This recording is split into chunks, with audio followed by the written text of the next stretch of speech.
Hoy te presentamos un recuento de las 7 mentiras y mitos de la historia de México, según la versión oficial de los escritores Alejandro Rosas y Francisco Martín Moreno, quienes nos muestran cómo de forma fraudulenta y mezquina la educación pública ha engañado a los mexicanos. Bienvenidos a Local Times Talks, soy Saúl Soltero y hoy te presentamos las 7 mentiras y mitos de la historia de México.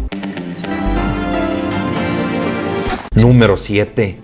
Es mentira que la Malinche es la traidora más grande de la historia. Su nombre no era Malinche, sino Malitzin, y fue entregada como tributo a Hernán Cortés. Es cierto que fue valiosa como traductora y también sí fue amante de Hernán Cortés. Sin embargo, suelen contarnos el chisme a medias, ya que la Malinche comenzó la relación amorosa con Cortés hasta 1524, es decir, 3 años después de la caída de Tenochtitlan. Número 6.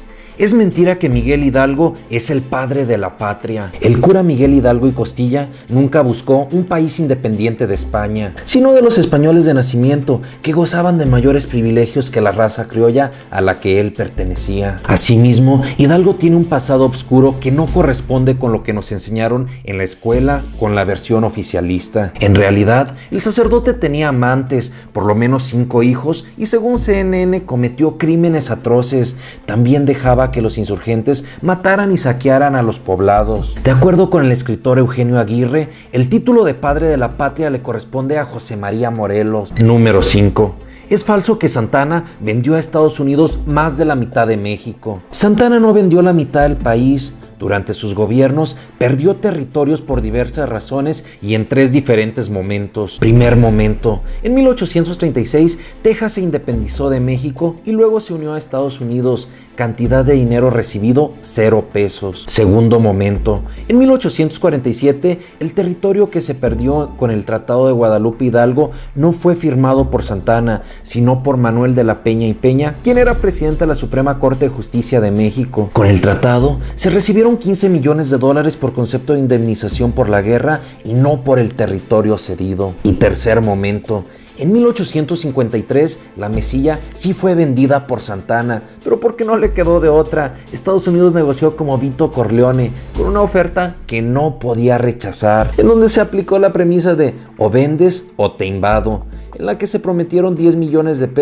pero solo se recibieron 6. Número 4. La mentira de los niños héroes. En 1947 se celebraron los 100 años de la defensa del castillo de Chapultepec, defendido por más de 50 cadetes en la invasión norteamericana, quienes por cierto eran adolescentes, jóvenes y adultos y no realmente niños. Curiosa y sospechosamente, en la celebración de 1947, como por arte de magia, las autoridades mexicanas encontraron 6 restos óseos de los cadetes y de forma posterior antropólogos oficiales determinaron que pertenecían a los niños héroes. Por lo tanto, a petición del presidente Miguel Alemán, fueron reconocidos por el Congreso y desde entonces México tuvo otra leyenda patriótica que celebrar el 13 de septiembre, la cual coincidió sospechosamente con el festejo del centenario. Asimismo, la historia de que Juan Escutia se lanzó envuelto con la bandera está completamente infundada. Número 3. Mentira sobre Benito Juárez. Los libros de la historia no canonizan a Juárez nada más porque estaba en contra de la iglesia. Sin embargo,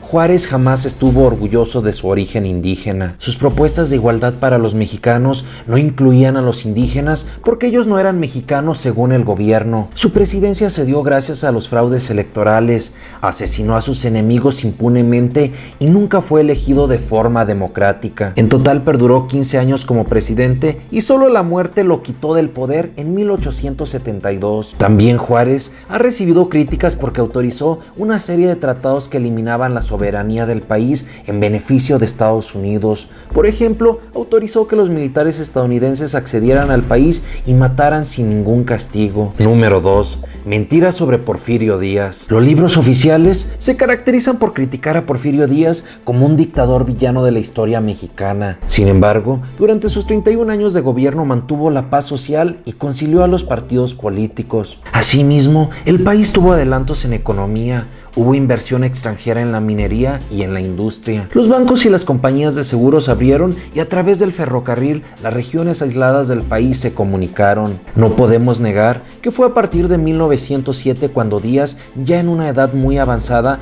comenzó a tomar decisiones equivocadas. Nopal Bro y Nopal Sister, te invito a que me dejes en los comentarios si crees que fue verdad, mentira o exageración la siguiente frase de Porfirio Díaz: México pasó de la anarquía a la paz, de la miseria a la riqueza, del desprestigio al crédito y del aislamiento internacional al reconocimiento universal. Lo que sea que opines, no te olvides de participar. Y número 1. Mentiras sobre la Revolución Mexicana. Siempre se explicó que el pueblo mexicano, como un solo hombre, se levantó en armas contra Porfirio Díaz y contra Victoriano Huerta. Esta afirmación es falsa. La Revolución Mexicana fue la suma de distintas rebeliones. Y el periodo más violento fue cuando los revolucionarios se enfrentaron entre sí. Los supuestos héroes que se decían lucharon juntos y unidos terminaron asesinándose unos a otros. Durante la Revolución Mexicana hubo más traiciones que en la serie Game of Thrones. Incluso algunos presidentes permanecieron en el poder menos que lo que dura el recreo en la primaria. Por ejemplo, el presidente Pedro Lascurain, quien tuvo el récord de durar 45 minutos en el poder, quien dio paso a Victoriano Huerta tras el asesinato de Madero. Lo ridículo e irónico de todo esto es que los héroes de la revolución comparten la tumba con algunos de sus grandes enemigos a muerte. Pues en el monumento a la revolución de la Ciudad de México están los restos de Francisco I. Madero, Venustiano Carranza, Francisco Villa, Plutarco Elías Calles y Lázaro Cárdenas. Y finalmente nuestra conclusión. Consideramos que es lamentable que se manipule la historia con la intención de engañar y fortalecer la identidad y el orgullo nacional, o peor aún, por sucios intereses políticos. El presente video nos da una muestra que la historia la escriben los vencedores, y por lo tanto ni los héroes fueron tan buenos ni los villanos fueron tan despreciables. No podemos perder de vista que existen algunos autores como Paco Ignacio Taibo II y Lorenzo Meyer quienes tienen discrepancias con Francisco Martín Moreno. Próximamente haremos un recuento para tener como referencia diversos puntos de vista que nos ayuden a comprender las duras verdades y las cochinas mentiras de la historia en México. Muchas gracias, apreciamos que te suscribas al canal, que nos des tu valioso like, pero sobre todo que compartas nuestros videos y contenidos para llegar a mayor número de personas. Nos vemos aquí en el Nopal Times Tops todos los lunes y viernes. Y recuerda, infórmate y no te dejes ver la cara de Nopal. ¡Nos vemos!